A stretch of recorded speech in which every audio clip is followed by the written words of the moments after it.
The Cartesian coordinate system is a way of graphing data on a two-dimensional plane. And what you want to use these for is to compare or relate two different values, and you graph them so that you can get a picture of what the data seems to be representing. And a picture will very often allow you to project or take a good guess as to what things will be later on.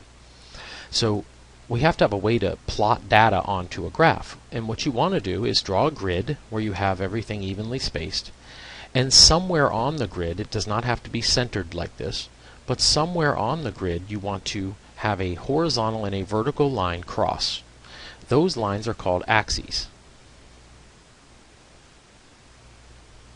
The horizontal axis is called the x-axis, and the vertical axis is called the y-axis. These are actually number lines, and every dash would represent some number. And when you draw these, you want them each to represent the same value as you go further and further out, just like on a number line. And you can make them anything, but we're going to start simple and just call them 1, 2, 3, and so on. And on a horizontal number line, the positive numbers go to the right, so the negative numbers go to the left. And on a vertical number line, positive numbers go up and negative numbers go down. From here, we can plot points of data anywhere on the graph. So we're just going to start dropping some points somewhere, and we'll show you how to identify those points. So I got 5 points there. In order to identify those points, it makes sense to have a way to represent both the x-axis and the y-axis on the point. And we do that with what is called an ordered pair.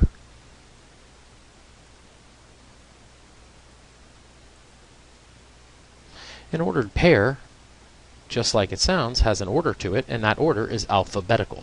X comes before y in the dictionary, so we're going to list the x-coordinate first and the y-coordinate second. So on our first point, which we'll start, say, here, we're going to list the x value, and that x value would be x is 1, 2, 3, 4, and a y value would be positive 1, positive 2. So the ordered pair would be where x is 4 and y is 2. Again, we state it as an ordered pair of x and then y. Our second point, say here, well, both values are 0, so that would be the point 0, 0. This is an important point because it has a title. It's called the origin. Now we can list out another point. We'll go to the left here, and our x value is negative 1, negative 2, negative 3, negative 4, and up 1, so the point would be negative 4, comma 1. Now we have another point down at the bottom here, so we've gone to the left 1, so our x is negative 1, and then how much did we go down was 3, 4, 5, and since it's down, it's negative. So that would be the point negative 1, negative 5. And then finally, well, not finally, but all the way to the right here, we would go over to the right 6 and down 3, so this is the point where x is positive 6 and y is negative 3. Lastly, we have a point on the x-axis itself, and that is the point when x is 6 and y is 0. Now, the reason that I've purposely drawn that on the graph is because this point is where you touch the x-axis, and that's called an intercept. Since it's touching the x-axis, that would be our x-intercept, where it's intercepting or crossing or touching the x-axis is called an x-intercept. Then that means that whenever a graph touches, or wherever the graph is or a plot is going to touch the y-axis would be the y-intercept. So looking at this graph, the y-intercept would be the origin. That's where it's touching the y-axis. Alright, so now that we've plotted some points, we need a little more vocabulary, and that is that you're going to be often asked about quadrants in a Cartesian system, so it's important we identify those. The quadrants in the Cartesian system work counterclockwise from the top right. So the top right would be quadrant 1. Then we go counterclockwise, so quadrant 2 would be top left. quadrant 3 would be bottom left and quadrant 4 would be bottom right. And it's important that you understand that the difference in these quadrants is the sign of the x and y value.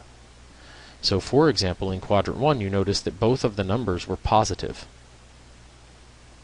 As you move to quadrant 2, the x value became negative and the y value is positive. In quadrant 3, both values are negative. And in quadrant 4, the x value is positive and the y value is negative.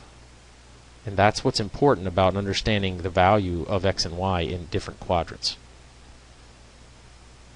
Now let's, for example, say that on this graph we are trying to graph some relationship between, say, the year at which we worked and the money at which we earned, or the year at which we were talking about and the status of the economy. These graphs can represent any two things being related.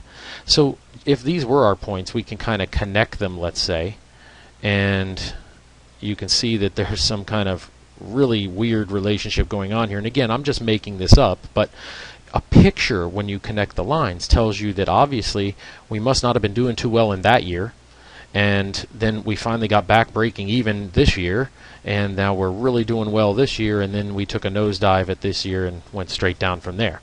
So you can kind of understand that a picture would be able to tell you information about data that you couldn't see just from reading points. And this is why we need a graph system. And that's what the Cartesian coordinate system is all about. One of the neat little consequences of using a graph is that we can find the distance between points. And one of the things that you've probably seen in your basic maths is the Pythagorean theorem, which says that if we have a right triangle, then one of the legs is A, one of the legs is B, and the longest leg that would be the hypotenuse, which is C. And we know that A squared plus B squared equals C squared. Well, if we take the square root of both sides, we get that C is equal to the square root of A squared plus B squared. What we want to do is use this neat little formula that we've learned forever to find a way to find the distance between points on a graph. So let's do an example. Let's say that we have one point here on our graph and another point here on the graph. And we want to find the length of that line, the distance between the points. What we can do, one way to solve this problem, especially if you're on a graph, is to draw a right triangle between the points. Alright, well, let's see. What would be our A would be the length of the right side of that triangle. And that length is, well, we start here, we'd go 1, 2, 3, 4. And then we'd have this side, which is 1, 2, 3, 4. Well, then that tells us everything. We have the square root of A, which is 4, squared, plus B, which is 4, squared, equals C. And now we just fill in that 4 squared is 16, plus 4 squared, which is 16, and that makes the square root of 32. Now you can simplify that, of course, and you would get 4 square roots of 2, which is a value. Either one of those is the same thing, so this side would be 4 square roots of 2. Now, what we want to do here is we've come up with an answer by using that, but what happens when we don't have points that are just exact values? What happens if we want to come up with a formula that will allow us to find the distance between any two points? They don't just have to be 4 and 4 or 2, 5 or nice pretty points. What happens if they're any point, including decimals? And that's where you get the formulas from, is it's a general formula. For example, this would be a general formula for the hypotenuse of a right triangle. And we want to come up with one that tells us the distance between two points, where the points are listed as x and y. So what we're going to do is use the same triangle to prove the distance formula. Well, the first thing we'd have is, let's call this point, we know it's some value for x. We don't know what it is, but we're going to call it our first x, x1, and our first y, y1. And then we're going to call this point over here our second x, x2, and our second y, y2. Well, let's discuss how we find the lengths of the sides so that we have something to plug into our formula. I want you to imagine that there's a stick going from the x-axis all the way up to the top. How long would that be? Well, it would be y2. That's the value of the y2, is how far it goes up. So that would be the whole thing, this whole distance, would be y2. Well, remember that what we're trying to find is just the length of this piece. So what we have to do is we have to cut off this amount. So we ask ourselves, well, how long is this line right here? And that line, how high that would be, is y1. So if we take the whole thing, which is y2, minus the little piece at the bottom, which is y1, we would get the length of A. So we have here A, and you see our formula had an A squared there. Well, A was y2 minus y1, and it's squared. Now we have to add plus the length of this other side. Well, let's see how we calculate that. Just the same way, if we had a stick or a board that went all the way to here, what would that be? And you notice that would be x2.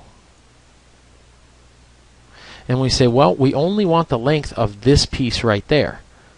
How long would that be? Well, you notice that we'd have to erase this piece. And how far is that? That's x1. So the length of this piece that we want is x2 minus x1. And that is our B. So x2 minus x1. And that is B is also squared. And that would give us the hypotenuse, which is the length of the line between the points, or the distance between the points. And there is your distance formula. Now, it doesn't matter that in textbooks they write x2 minus x1. Oh, excuse me, I wrote that wrong. It doesn't matter that in textbooks they write x2 minus x1 squared plus y2 minus y1 squared, because when you're adding two things, the order that you add them doesn't really matter. So these two are exactly the same. But the point of this is to show you how they got the formula. So now let's go back and actually prove the formula works for our triangle, and prove the exact same thing we did before, but without using the graph to add the sides. The first thing we would do is identify the 2 points. Now remember, our answer was 4 square roots of 2. So first thing we do is identify the 2 points that we were using. Our 2 points were right there. So this point and this point. Now the first point, you see we've gone over 2 and up 2. So that point is 2, 2. And we're going to let that be x1 and y1. And then we had another point. Well, let's see. We had 2, 3, 4, 5, 6. So x is 6. And y is up 1, 2, 3, 4, 5, 6. So this is also 6. And that's our x2 and our y2. Let's plug it into our formula. So the distance would be x2, which is 6, minus x1, which is 2, squared, plus y2, which is 6, minus y1, which is also 2, squared. Then we get the square root of 6 minus 2 is 4 squared, plus 6 minus 2 again is another 4 squared, which gives us 16 plus 16, and that becomes the square root of 32, which was 4 root 2. And you get the exact same answer. So even if you don't make a triangle on the graph, you can just use the distance formula, plug in your 2 points, and you get the same answer. And now you know how they come up with the general formula for the distance between points.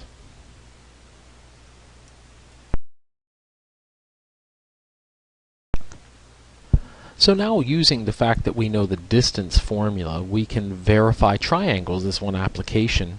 And we can verify triangles, meaning we can verify what kind of triangle is created between 3 points. It's just one neat little application of the distance formula on a graph. So let's kind of go with number 1 here and see what kind of triangle we produce. So we graph the point 6, 8. That would be 1, 2, 3, 4, 5, 6. 1, 2, 3, 4, 5, 6, 7, and 8. I'm just going to call this some point up here. We'll call that 6, 8 because I can't fit it on my graph. And then we'll call the next point 3, 2. 1, 2, 3, and up 2. So we have another point here, 3, 2. And finally 6, negative 1 would be right here. And now we have a triangle created between those points.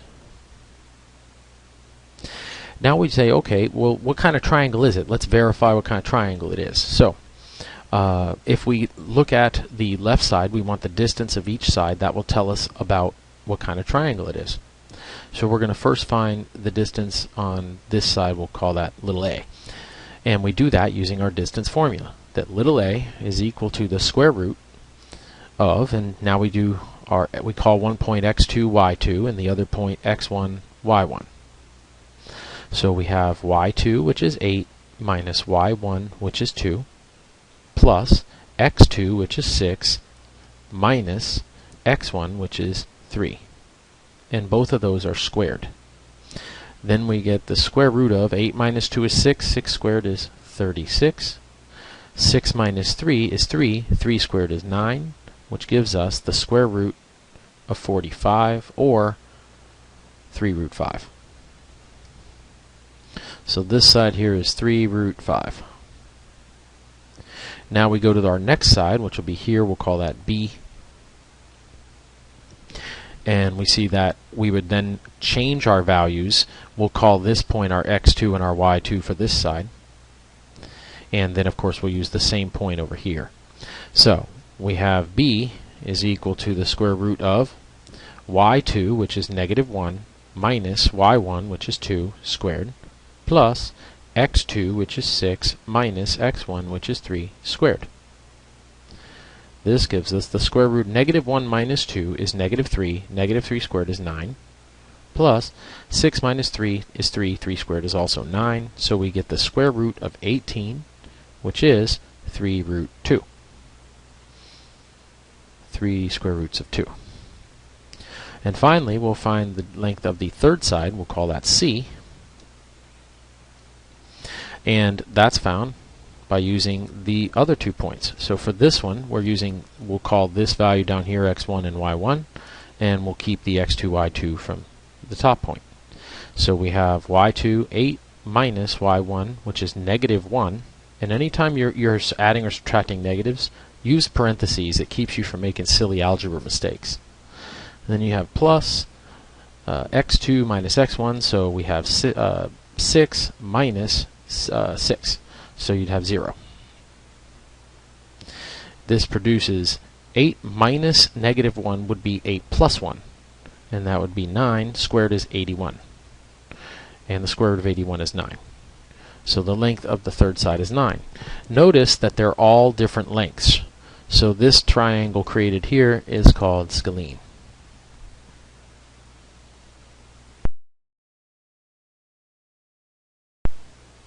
So we got our first triangle out of the way and found out that it was a scalene triangle. Now let's see what kind of triangle we get on the second set of 3 points. First we need to graph negative 3, 0. So we go to negative 3 for the x and 0 for the y, and we get this point right here. Then we take our second point, which is 3, 3. So we go over 3 and up 3, and that gives us our second point. Then we get our third point, 0, negative 3, 0, and down 3, and you get your third point.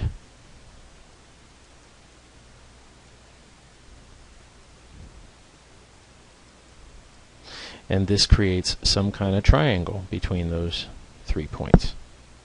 And now we want to see what kind of triangle that is. So it kind of looks like isosceles because it looks like 2 sides are equal, but we can't tell that until we verify it.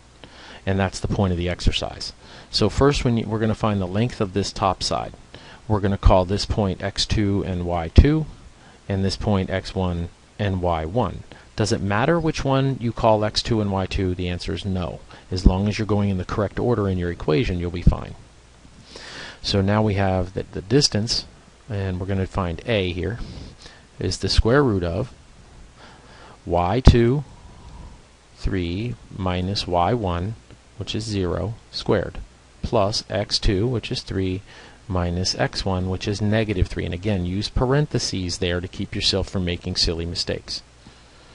So here we have 3 minus nothing is 3, 3 squared is 9, plus 3 minus a negative would make plus, 3 plus 3 is 6, 6 squared is 36, which gives us the square root of 45, or 3 root 5. So this side here is 3 root 5. Now we'll find the length of this side here, and we'll allow that first point to stay x2, y2, and we'll call this point over here x1 and y1.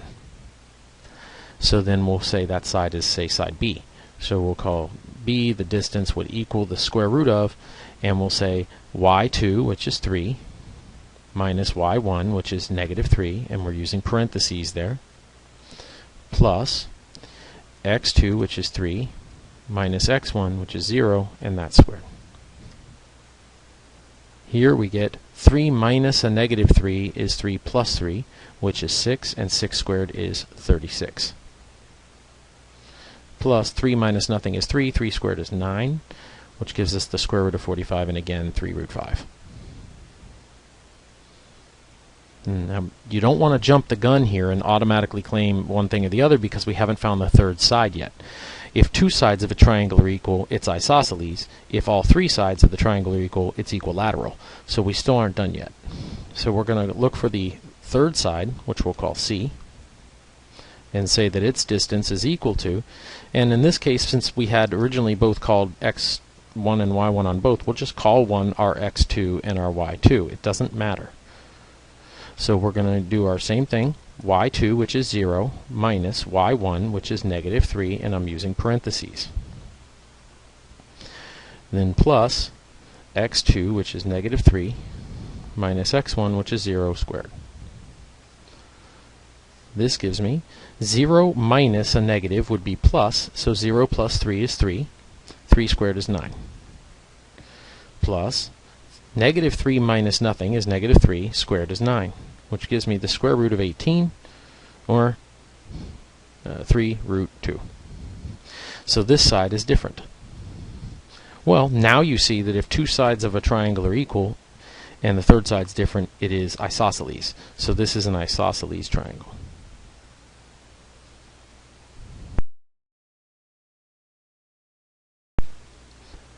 Alright, so here's the example. We have a quarterback, and he's on the field here, so we're going to draw him, and he's at midfield, the middle of the field at the 40-yard line, and that's our quarterback.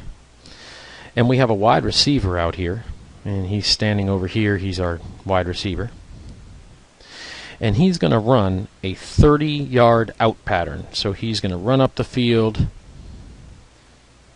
and then he's going to turn out, and he catches a ball right here at the sideline that the quarterback, of course, is thrown to him. So we have a ball being thrown from here to here. And you say, wow, we gained 30 yards, so it must be a 30-yard pass. And of course, now you can kind of see that this would not be true. We want to know, how far did the quarterback actually have to throw that ball to gain 30 yards on that out route? Well, we need a couple pieces of information. We need the distance between these 2 points. We need to create a right triangle, and since he caught it right at the sideline, I'm going to use the sideline as my basis for my triangle. And then of course I need to get all this distance to here. Notice the triangle is not the red vertical line. That's just the path of the receiver. The right triangle I'm creating is going all the way to the sideline. Then we need one more piece of information here, and that is we need to know how wide the field is, and it's 50 yards, or it's 50 yards wide. So if he was at midfield, that means this is 25. So that's a key piece of information, and I'm giving you that. Well, now we need to know how to find how far that ball went. Well, what you want to do, it's just a clever example, and it shows you one way to use a graph, is to envision a graph kind of sitting over where the quarterback is, and you could say the quarterback's right at the origin just to make life easier. And then we need our points, and our points would be, well, this is where we start, that's going to be 0, 0, just to make the easiest problem possible. And then we need to identify this point so that we can use our distance formula. Well, let's see, what would that point be? We know that to go all the way over would be 25, so that would be x of 25. And then we said that we went from the 40 to the 10, it was a 30-yard gain. So obviously the amount on the right side was 30. And we can use those 2 points to come up with the distance that the quarterback actually threw the ball. So we're going to come over here and say that the distance of the throw, and plug in our distance formula. So we're going to get, allowing one of these to be x2 and y2 and the other to be x1 and y1. So we say 30 y2 minus y1, which is 0 squared.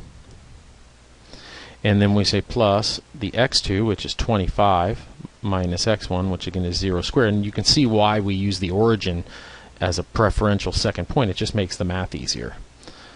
This is going to give us the square root of 900 plus the square root of 625. And that's going to give us the square root of 1525. Well, now the square root of 1525 you would just simplify, and you see that we could go in, 25 goes into that number quite easily. So when you divide by 25, you see that you have 25 times 61. The square root of 25 is 5, so you have 5 square roots of 61. And to get a good guess as to how far that is, it's approximately 39 yards. So to gain 30 yards, I had to throw the ball almost 40 to get the ball there. And that's just one clever example of how you could use the distance formula. Now that we've discovered how to use right triangles to find the length between, or the distance between, 2 points, we can use a very similar variation on that formula and very similar thinking to find the midpoint, or the middle of a line segment. Just taking a peek at the line segment we have drawn here in yellow, you can imagine the middle is somewhere in the region here, and we're going to have to confirm that in some way. Well, we do that by still imagining a right triangle kind of superimposed onto the graph, like so. And you say, well, the middle is somewhere there. That might mean that if I just found the middle of this side and the middle of this side, so if this bottom is 6 units long, then the middle would be 3, logically. And if the height of this leg of the triangle is 6 units high, then the middle would be 3. Now if you imagine those lines connecting or intersecting at this point, then that should be the midpoint of that line, and in fact it is. What you create essentially is 2 new right triangles, each exactly the same size, and each exactly the same hypotenuse, and when you add it together you get the length of the whole line.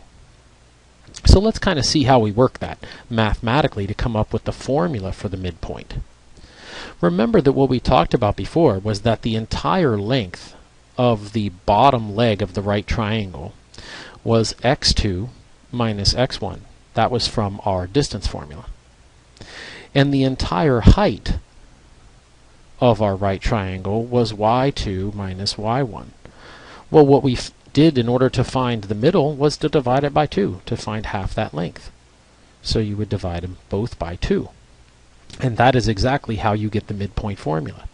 The x value is x2 minus x1 over 2, and the y value is y2 minus y1 over 2. And remember that this is a point. This is not an equation. This is a point because it's the middle point. And we're just trying to identify an x and a y coordinate for that spot on the triangle.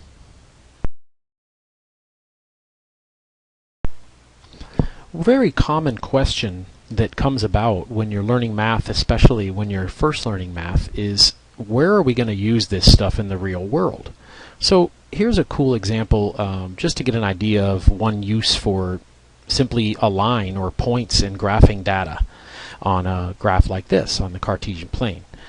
And what I'm going to do first of all is, remember we said that the axis doesn't always have to be in the middle of your graph. So I'm actually going to bring it over. I want you to imagine that that center is now in this area right here. And that's the first thing I'm going to do. I'm just doing that as an argument because the place we're going to graph requires a little more space. Okay, so imagine that that's now our move. And I'm going to tell you that what we're going to be relating are two things. One is pay and per year. And we're going to talk about if we knew two things, could we predict the future? And this is one way to kind of see where you're at and where your progress is in a pay scale. So let's say that your boss says you start out at $10 an hour, and then every 2 years he's going to give you a dollar raise. So you know that when you're at year 0, when you first start the job, you haven't had any years on the job yet, you're going to make $10. So see, there's a point, and that's one piece of data. Then after your second year, you're going to get a dollar raise. So let's kind of graph that for a second. Now, we don't have a lot of space on here for big numbers, but let's kind of take a peek at what this would be. If I let every one of the dashes on the side here be worth 2, I would have 2, 4, 6, 8, 10. And then if I let this represents the years, that will be our x. These will be, of course, 1 year, 2 years, 3, and so on. We can let those be individual years, and so on. Then we can kind of say, where will I be in 10 years down the line? Let's kind of project that. 8, 9, and 10. Okay, so where we said was when we first had a year of 0, that's our x, then we started with $10. Well, that means that there's a dot right there on x is 0 and the y is 10. From that point, the next value was 211. So we start at 2 and then go up to 11. Well, if each one of these lines is 2, then 11 would be right in the middle, so we get a dot somewhere around here. If that's the case, you can see that just by graphing those 2 points alone and drawing a line, that you would get some kind of a line that looks roughly like that.